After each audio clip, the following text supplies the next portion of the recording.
Hey everyone, Anthony Fantano here, the internet's busiest music nerd. Hope you're doing well, and it's time for a review of this new Toro y Moi album, Whole Earth. Toro y Moi, the musical pseudonym of producer, songwriter, singer, multi-instrumentalist, longtime underground music veteran Chaz Bear. This guy has been dropping records and evolving his artistic craft consistently since the late 2000s, when he was kind of framed as a key pioneer of what was labeled as a chillwave music, which was really more of a very trendy hype label that music fans and journalists threw on to somewhat similar assembly of sounds happening at the time, as opposed to like a very formal, conscious movement of art and music. How silly that label was became instantly clear when all of the various artists who were kind of penned into this wave, as it were, began to fall off creatively or make desperate attempts at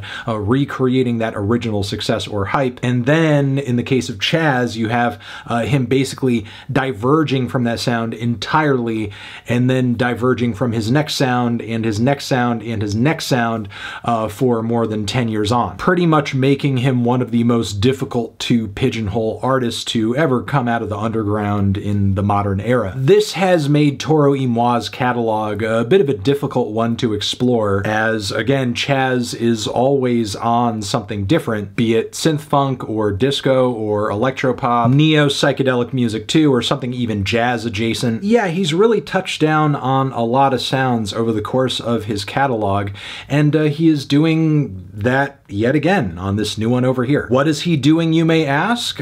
Something quite trendy, in fact, which doing anything that is sort of in vogue isn't necessarily Chaz's usual bag. I think the closest he's ever come to doing that are maybe through a handful of collaborations and crossovers he's done over the years, and also for a time in his catalog he was flirting a bit with doing like some alternative R&B stuff. But on this new record over here, I think he is shooting for the stars in an even bigger way, and he's really doing some emo trap on this album. Yes, honest to God, Chaz seems to just have his ear to the ground when it comes to this recent wave of emo-type vocals and lyrics over trap instrumentals, trap beats, maybe with some, you know, the emo-type guitars in the mix there. Yeah, and he's recreating this vibe in a way that seems like pretty accurate to a sound that, you know, should catch the ears of hardcore fans of, I don't know, Juice WRLD and stuff like that. I mean, of all the things for Chaz to try to recreate or embrace, this is a surprising option. And as a result, I kind of feel like this record is almost like a weird social experiment in some ways, because in one breath, I really do admire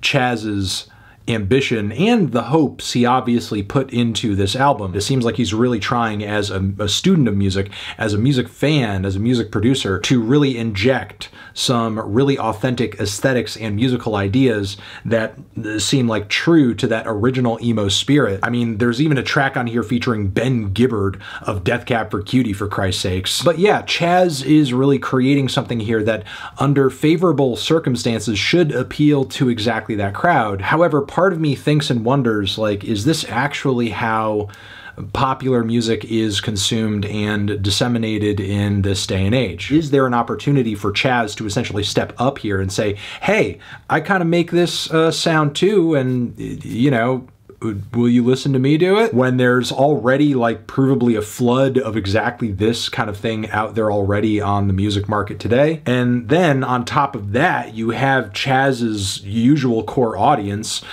which is typically pretty open-minded considering how much he switches up from record to record. However, with the more indie type background many of them come from, is an emo trap album from Chaz, from anyone, really what they want to hear? So regardless of how good this album is or isn't, I do have to wonder, where exactly does the audience for this album lie? Does it exist at all? However, I will say there were a handful of tracks where Chaz, in chasing after this style, did drum up some strokes of genius. And then there were others where I think he very accurately recaptures a certain style that obviously is outside of his normal wheelhouse. He does it accurately, but maybe he doesn't necessarily put his own exciting spin on it. Kind of like the opening track on the album, which in my opinion kind of sounds like a Nav song if he were actually more emotive. I mean, you've got the trap beat, you've got the washed out synths, you've got the manipulated lead vocals, you've got the flows, all the essential elements are there, and Chaz has done a bang-up job of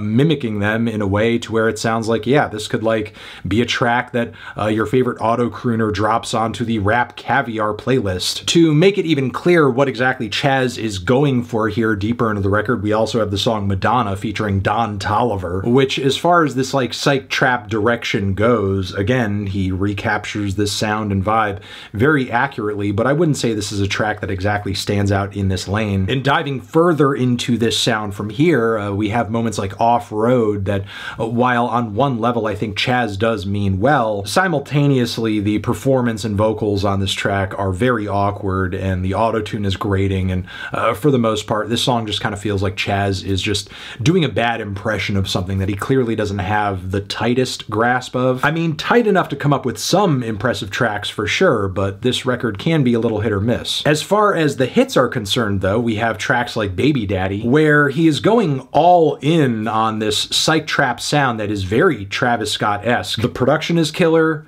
the flows and vocals are killer, and Chaz kind of goes the extra mile to pack in a lyrical narrative about a stripper who's like just trying to make it on her own, with him telling all of this from his perspective as an onlooker at the strip club. He kind of outwrote basically any random auto crooner's best stripper anthem. So yeah, sometimes Chaz really does like nail this style, but I feel like some of the album's best tracks are when he is kind of experimenting with this whole emo and trap fusion thing a bit more and making it work more to his advantage, like in the case of CDR, where again you do have these very low-key trap beats, these kind of quirky and jumpy synthesizer runs, and then over that Chaz tells a really interesting story about how essentially he started out in music and the way he sort of like struggled financially and personally to kind of get his work out there. Meanwhile, Tuesday is more of a pop punk indie rap fusion, and it's a total anthem with some soaring vocals, where Chaz kind of explains his hatred of repetition,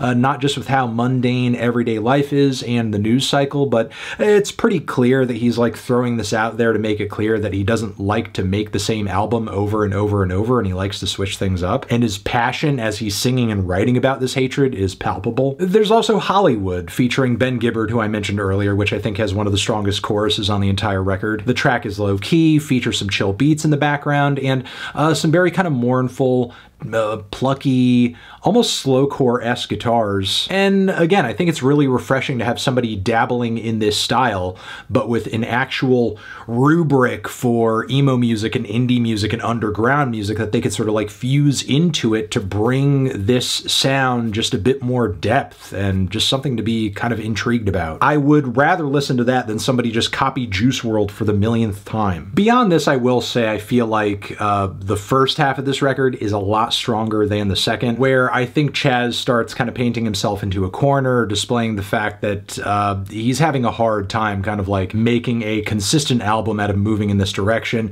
You have some kind of convoluted song structures as well, like on Rosetta as well as Heaven, both of which could have had a lot more punch to them. Smoke featuring Kenny Mason definitely stands out due to its very kind of cheeky and hilarious lyrics, like burning through this bread like a brand new toaster. Oh my god. The closing track doesn't exactly tie things off in a big and exciting way either. In fact, the dance beats that kind of back that song up feel almost out of place. But with that being said, clearly this record was Chaz being a bit restless creatively and just really taking a shot in the dark with a genre that most likely a lot of his audience is just not that into. And yet, like, he really dove into it anyway, and in my opinion, created some decent bangers in the process, even if those songs are going to go vastly underappreciated by audiences of people who just aren't into this type of music, or are into this type of music, but maybe aren't willing to give somebody they haven't heard of a shot. And look, admittedly, I myself feel like this is a deeply flawed album with